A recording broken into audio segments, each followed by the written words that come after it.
भिवानी में कोर्ट के बाहर फायरिंग मामले में एक नया खुलासा हुआ है।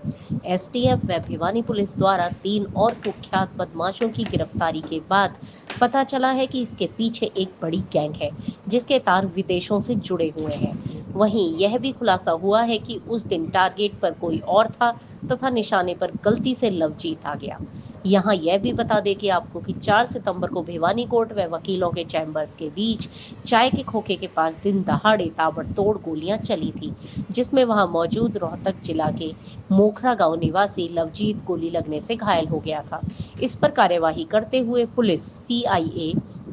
पुलिस ने 8 सितंबर को 3 आरोपियों को गिरफ्तार किया था, जिसमें एक सिरसा निवासी रोहित एनकाउंटर में घायल हुआ था। अब इसी मामले में भिवानी पुलिस व एसटीएफ को एक और बड़ी कामयाबी मिली है। एसटीएफ व भिवानी पुलिस की संयुक्त टीम ने 3 और कुख्यात बदमाशों को गिरफ्तार किया है, जिनके पास से पुलिस को 4 विदेशी पिस्तौल व 20 कारतूस बरामद हुए हैं। पूरे मामले का खुलासा करते हुए भिवानी एसपी सुमित कुमार ने बताया कि आज पकड़े गए बदमाशों में भिवानी जिले के बलियाली गांव निवासी अमित व अंकित तथा झज्जर जिला निवासी मोंटी शामिल है। साथ ही एसपी ने इनके पास से 4 विदेशी पिस्टल व 20 कारतूस बरामद किए हैं। एसपी ने बताया कि ये सभी बदमाश गैंग से जुड़े हुए हैं, ऑर्गेनाइज क्राइम के तहत आपराधिक घटनाओं को अंजाम देते हैं। एसपी ने गैंग का खुलासा तो नहीं किया, पर उन्होंने बताया कि कुछ लोग जेल से छूटकर फर्जी पासपोर्ट के सहारे विदेशों में जा बैठे हैं। वहीं से वो नए लड़कों को या अपने पुराने साथियों से सोशल मीडिया के जरिए संपर्क कर वारदातों को अंजाम दे रहे हैं।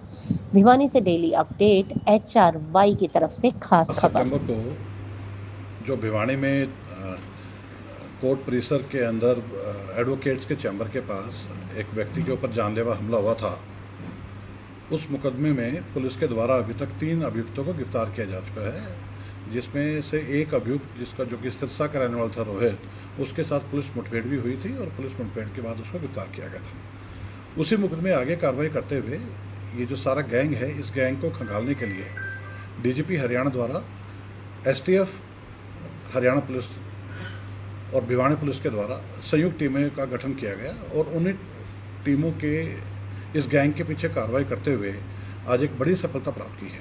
इसी गैंग से संबंधित 2 आरोपी, जिसमें से एक का नाम अमित एलियास गोलू है, ये बलियाड़ी गांव भिवानी का रहने वाला है, और दूसरे दोषी का नाम परम एलियास मोंटी है, ये बदाणी गांव झज्जर का रहने वाला है। इन दोनों अभियुक्तों को आज सुबह एसटीएफ और सीआईए भिवानी के द्वारा करीब सुबह 4 बजे करीब ये दोनों एक वारदात की फिराक में थे और इनको कुछ टारगेट्स को एलिमिनेट करना था।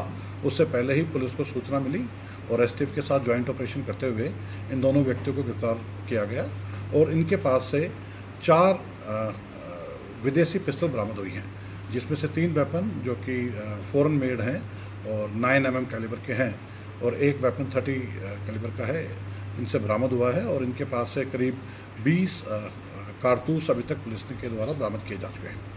आज माननीय न्यायालय के सम्मुख पेश करके इनका रिमांड हासिल किया जाएगा और इस कड़ी में जो अन्य इनके जो साथियों के नाम आए, एक तीसरा अभियुक्त जिसका नाम अंकित सुनफ नरेश है, ये भी बलियाड़ी भिवानी का रहने वाला है, इसको भी इसी कड़ी में गिरफ्तार किया गया।